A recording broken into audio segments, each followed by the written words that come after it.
obstacles? Obstacles. All right, so back in medieval England, again 11th to 12th centuries, a king decided to kind of test the people in his kingdom. So he took this really, really big boulder and he put it in the center of a road, kind of just outside the kingdom, like still in the kingdom, but outside the main part, outside of, say, downtown.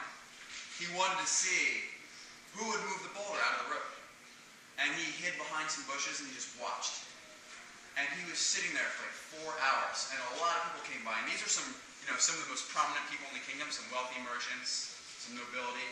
And every person, without fail, instead of trying to move the boulder out of the way, they would just kind of grumble and complain about it and go around it. Like one person was saying, I can't believe the king's not keeping the roads clear. We pay all these taxes. What are we doing? Why are we paying all these taxes if we can't keep the roads clear?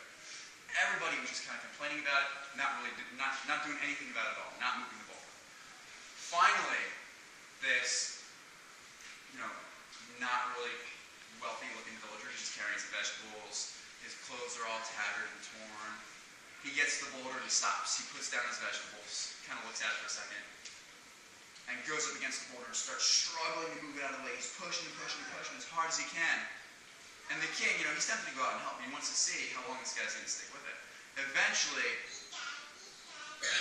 this peasant farmer, he finally gets the boulder out of the way. After struggling with it for a good 20 minutes, he finally gets it out of the road.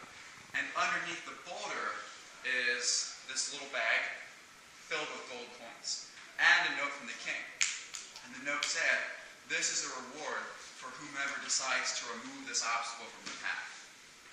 And that farmer learned a very, very valuable lesson, that you cannot reap any sort of reward unless you remove the obstacles from your path. So let's say, guys, one of your goals is to get higher grades. Maybe you're getting all B pluses and you want to go to A minuses. But instead of studying, when you get home and working on your homework, you watch TV. Is that going to help you get your grades higher? Everyone say, no, sir. No, sir. So the TV is kind of an obstacle. We've got to learn to remove it. So maybe you don't get to watch TV until after all your studying is done. Let's say here at karate, you want to get your kick better. That spin hook kick, you want to get it looking perfect. When you go home, you don't ever really practice. And when you're here, you're not really trying your hardest. You're kind of practicing wimpy and sloppy. Clearly that's an obstacle. And if you're practicing wimpy and sloppy, is your kick ever going to be great? No, No way. So how do we remove that obstacle? Instead of practicing wimpy and sloppy, how should we practice? yes. When we don't have anything to do, we could practice some. Right, absolutely.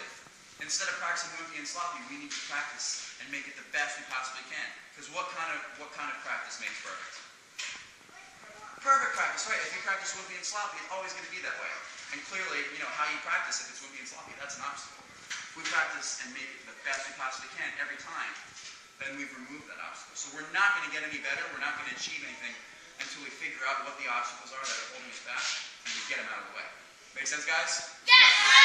Everyone stand.